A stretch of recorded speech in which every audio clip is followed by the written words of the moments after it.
Hello students, today we are going to discuss about the second part of principles of integrated plant disease management. As we know, in previous part we discussed about the two principles, that is avoidance and exclusion. After that, third principle we discuss here, that is eradication. As we know that eradication is nothing but completely removal of pathogen from the source of infection. That is, pathogen, it may be fungi, bacteria, virus, that is already established on the host or in the host or the plant parts, which is completely removed with the help of different treatments. That means, what is meant by eradication? That is completely removal of pathogen which is present in or on the host with the help of treatment, that is chemical treatment, biological treatment, physical treatment, whatever it may be, but we completely remove to avoid the spread of disease. So that is called as eradication. So for that eradication of pathogen, we use the different control measures. In that, biological control, crop rotation, removal and destruction of plant debris, heat and chemical treatment, and soil treatment is included. In case of biological control, as we know that biological means what? Other than chemical, we can use any natural enemies for control of the different pathogen. Let us see what is meant by biological control. So biological control is nothing but the reduction of inoculum density of pathogen with the introduction of one or more natural antagonist, so that intensity of pathogen is reduced. That means what? Reduction of inoculum density. So inoculum density means what? The infectious ability of pathogen is reduced with the help of one or more natural antagonist. Natural antagonist means what? Natural enemies or natural biological control agent like Trichoderma viride, Bacillus subtilis, Pseudomonas fluorescens. That kind of biocontrol agent is used for control of different harmful pathogen. So this is called as an biological control agent, or it is called as an biological control. For example, we use the different biocontrol agent as we described earlier. For example, Trichoderma viride, that biocontrol agent which is used to control the different kinds of soil-borne harmful fungal diseases or fungal pathogen. For example, stem rot, which is caused by sclerotium fungus, then wilt disease, which is caused by fusarium fungus, then root rot disease, which is caused by rhizoctonia fungus, pythium, which is called, that causes damping of disease in seedling, mostly in nursery crop. So that kind of fungal diseases is controlled through the introduction of Trichoderma viride. Then we use the Bacillus subtilis and Pseudomonas fluorescens. That two biocontrol agent is also used for control of different types of soil-borne pathogen, mostly bacterial soil-borne pathogen. So in that way we can use the biocontrol agents. That means, as we know that when we use that Trichoderma, Pseudomonas and Bacillus, so during their growth they secrete the toxic substances around the roots of the soil. When we introduce around the roots, so when they secrete the toxic alkaloids or metabolites around the soil, so those harmful pathogen which is present around the root zone, so that harmful pathogen is completely killed due to that alkaloids. For example, as we know that when we use Trichoderma viride, so during the growth of Trichoderma viride, toxic alkaloids, that is viridin, is secreted, and that viridin alkaloid, when they comes in contact with other harmful pathogen, so it completely killed the harmful pathogens. So this is about biological control agent. Then what is the role of crop rotation in eradication of pathogen? As we know that crop rotation is nothing but growing of similar crop year after year on a same piece of land.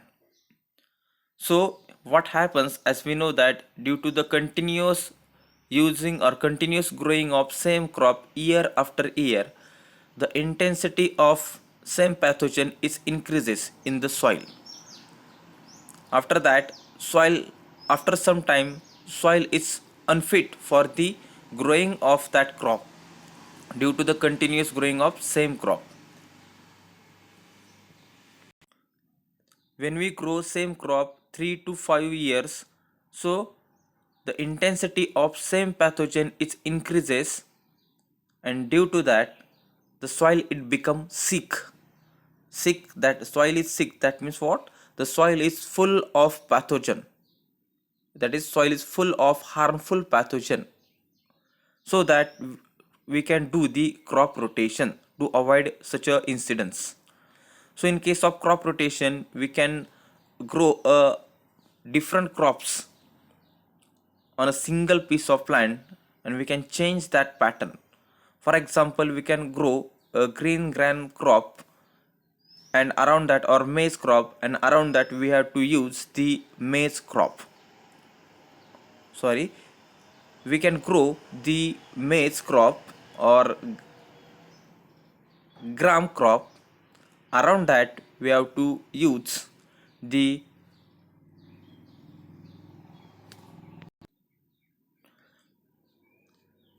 around that we can grow the marigold. So what happens if you do such a crop rotation? So during the growth of that marigold, so it secrete the toxic metabolites, that is alpha terphenyl, and that alpha terphenyl is a poisonous alkaloid that kills the other soil-borne pathogen, so that our main crop is prevented. Next we can grow the uh, different crops. For example, we can grow the pulses at one season. In next season we can grow the leguminous crop, then pulses leguminous crop, then oilseed crop. So when we do such a crop rotation, then automatically the fertility of the soil is also increases, then the utilization of land, then utilization of soil moisture, micronutrient, macronutrient is also increases, then our yield is also increases without any more labor. So that in that way, and whatever the same pathogen or population of same pathogen which is present in the soil, it is also reduced due to the continuous crop rotation. Then after that we discuss here the removal and destruction of plant debris. So as we know that plant debris, that means what? After the harvesting of our crop, whatever the traces or the remaining part is on the land, then it is called as an plant debris. For example, after the harvesting of wheat, whatever the straw is remaining, then it is called as an wheat straw, though that straw is called as an plant debris. So there are different straws, that is wheat straw, rice straw, maize straw, sugarcane straw. So that different straw is called as an plant debris. So what happens in that straw? Number of pathogen is hibernate or hide when there is an unfavorable environmental condition is there, or when the main host is absent. That is, if the, for example, if wheat is harvested. So as we know that on wheat there is a attack of rust disease which is caused by Puccinia fungus. So that Puccinia directly attack on the wheat. But what happens if the wheat is harvested? So that Puccinia remains survive in the plant debris, that is on wheat straw. They complete their life cycle in that wheat straw or the wheat straw or the weed which is present near to the wheat straw. They complete their life cycle on another host, that is alternate host, due to the unfavorable climatic condition. And and when the main host is appears, that means what, when there is a planting of that wheat is there, so at that time whatever that pathogen is present inside the plant debris, so that pathogen again attack on the wheat when there is a growth of that wheat crop is there. So from harvesting to from harvesting of that main crop to the till next season, that pathogen remain hide in the soil. They complete their life cycle in the soil, which is soil or in plant debris. So if you collect that plant debris, so that pathogen they do not having a space for the growth of their, or for to complete their life cycle. If we collect that plant debris, so pathogen is not survive in that plant debris, and due to the starvation that pathogen is completely killed. So that it is very essential to remove and destruct the plant debris. Next one is heat and chemical treatment. As we know that heat treatment, that is it is an physical treatment. So in case of heat treatment, you know that hot water treatment, that hot water treatment is given to the wheat seeds to control the externally seed-borne pathogen, that is loose smut of wheat, that is which is caused by Ustilago tritici. So in case of that hot water treatment, just we have to take a one bucket. In that bucket take a cold water, then we have to add the required quantity of the seeds in that water and soak it for a period of 7 to 8 hours. After that, we remove the water from the bucket, take the remaining seeds and directly spread in in between 12 to 3 p.m. We have to spread on polythene sheet that seeds, and due to the high intensity of sunlight in between 12 to 3 p.m., the due to high intensity of sunlight, that pathogen which is present on the seeds and in the seeds are killed. Then it is called as an solar heat treatment. And just slight difference in between that solar heat treatment and hot water treatment is that in case of hot water treatment, just we have to take the cold water, soak the seeds for a period of 4 to 5 hours, and just we have to take another bucket or vessels, and that cold seeds just we have to take and directly transfer into a hot water having the temperature of 52 degrees Celsius for a period of 10 minutes. So when we put into the hot water, due to that the water enters inside the seeds, and due to that if internally seed-borne pathogen, that is Ustilago, is present inside the seeds, so such a pathogen is completely killed due to the hot water. But care should be taken while using of that hot water treatment. We don't use the too much hot water, that is the temperature of hot water should be maintained in between only 50 to 52 degrees Celsius. If the temperature of hot water is above 60 degrees Celsius, so there is a chances of lost the viability of the seeds or kill the embryo due to high temperature of water. So this is about the heat treatment, that is solar heat treatment and hot water treatment. In case of, as we know that in case of solar heat treatment, the solar energy is used, and in case of hot water treatment, hot water is used. Then in case of chemical treatment, that chemical is used for the control of different types of externally seed-borne pathogen. As we know that Thiram is a name of fungicide which is used for the seed treatment, so that it forms the thick layer around the seeds, and due to that, if there is an entry of pathogen on the seed, entry of pathogen, so that seed is completely prevented due to the coating of such a Thiram.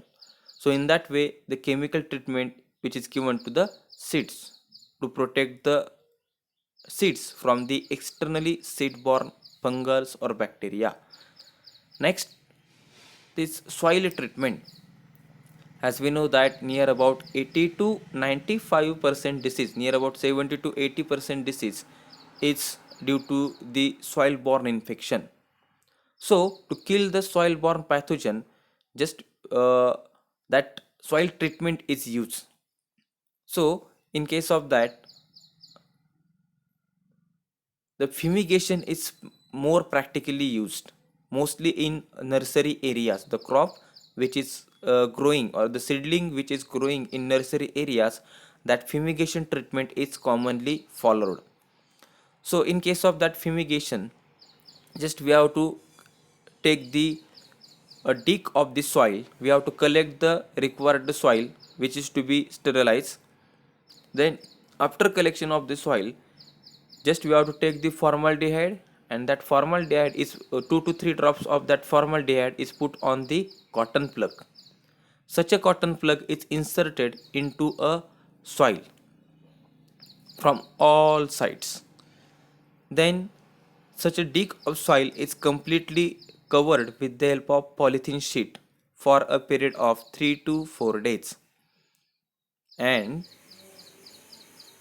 after that 3 to 4 days, what happens in between 3 to 4 days, whatever the formaldehyde which is present on cotton plug which is inserted inside the soil, so in between 2 to 3 days, as we know that formaldehyde secrete the fumes, toxic fumes.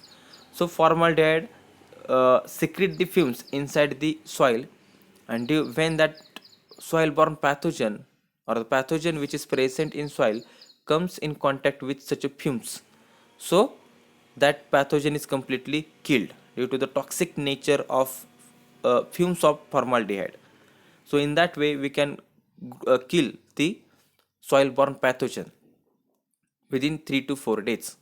After 3 to 4 days, we have to remove the polythene sheet, and we have to use such a soil for the pot culture experiment or for nursery areas. So this is a very practical method which is commonly used in nursery areas or in polyhouse. Only one disadvantage of that method is that is not used in a large areas. Suppose your area is 4 acres, 7 acres, 10 acres. So it is quite impossible to do that practice. So this is about the soil treatment for control of soil-borne pathogen. Next one is preventive measure. That preventive measures in case of that chemicals. So as we know that previously, so to protect the seeds or the soil, we have to use the chemicals. So when we use the chemicals, it may be a contact fungicide, it may be a systemic fungicide. When we apply to the seeds, so it form a thick coat around the seeds, and due to that the seeds is prevent from the soil borne infection. So this is about the chemical treatment as we described earlier. Next one is insect vector. So as we know that insect vector is nothing but those insect which carries the pathogen, especially virus, from infected plant to healthy plant, then it is called as an insect vector. For example, yellow vein mosaic virus is transmitted by the white fly from infected plant to healthy plant.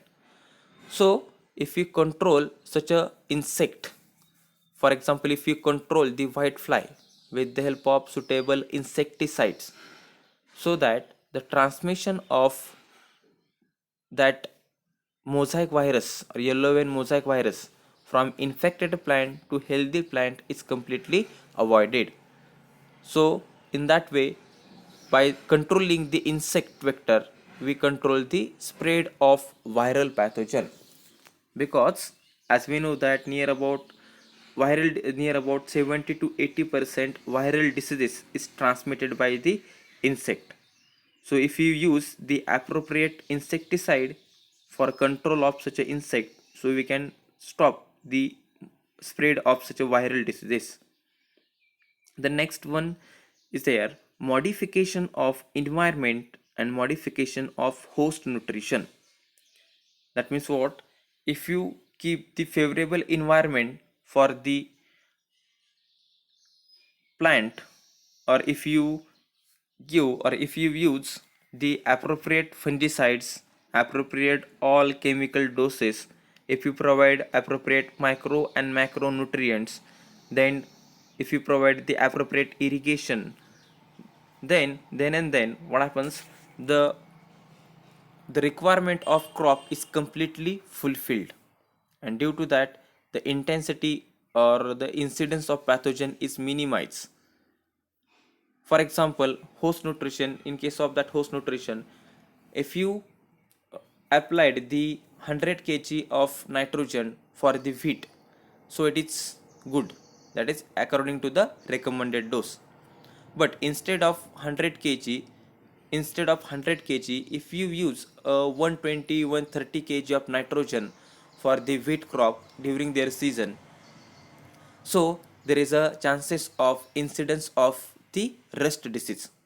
So you can use a recommended dose of that fertilizers or chemicals, then and then the nutrition of such a host is increases, and your crop is prevented from the infection.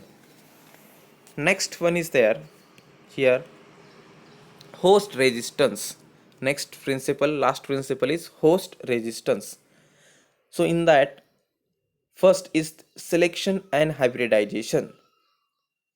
So as we know that selection, that means what? We have to select the variety which is resistant to the different diseases or a single diseases, and that variety is crossed with the high yielding same variety, but it having low susceptible or it having susceptible in nature. So when we cross the resistant variety but having low yield and susceptible variety but having high yield, so after crossing such varieties, so after several generations we obtain the resistant variety, and in such a way that we can produce the resistant variety. But it requires a long time, because sometimes the result will be varies according to the different places. So in case of that selection and hybridization, we can produce a resistant variety. Then in case of genetic manipulation, that means what? With the help of genetic engineering technique, with the help of plant tissue culture technique, with the help of meristem tissue culture technique, we can modify the gene, or we can transfer the resistant gene into the susceptible one, and we can produce the resistant variety, but it requires so many times. So we explain in next chapter, that is host resistance in plants. There is a separate chapter in that we discuss about genetic manipulation. Next one is their induction of resistance. As we know that with the help of different breeding methods, that is as we described earlier, that is selection and hybridization, then in case of that mass selection, pure line selection, then multi trials, with the help of that multi trials, then pedigree methods. So there are different methods for breeding, or there is methods of breeding for the evolution of resistant variety. So for that we can with the help of that by using that all kind of breeding methods, we can produce the resistant variety which is resistant to the several or single diseases. Next one is there through chemical nutrition. So through chemical nutrition, that means what? As we described in earlier, how the host is built or how the resistance is built up on in the host through the chemical nutrition. That means what? We can apply the recommended dose of fertilizer for the growth or for the growth of that crop. So as we described earlier, for the wheat, we can use 100 kg of nitrogen. We can use only 100 kg of nitrogen. Don't use the less or more kind of nitrogen. If you use less or more nitrogen dose of fertilizer, then automatically there is an incidence of that uh, rust disease, that is which is caused by Puccinia fungus. So through chemical nutrition, that means what? We can provide the appropriate dose of chemical fertilizers according to the schedule of that fertilizer. So in that way, we can build up the nutrition which is required for the plant, and in that way, slowly the resistant ability of the host is increases. So in that way we can increase the immunity or the resistance power of the host or the plant, and we protect our plant from the infection. So in that lecture we discuss about the uh, three principles, that is the eradication, then use of protective measures, and last one host resistance. In case of again I will explain in short that host resistance, there is a separate chapter of host resistance and plant. In that separate chapter again we discuss about that host resistance, how we can build up that. So if any difficulty in that chapter or in that topic, so please ask me on my personal number. Thank you.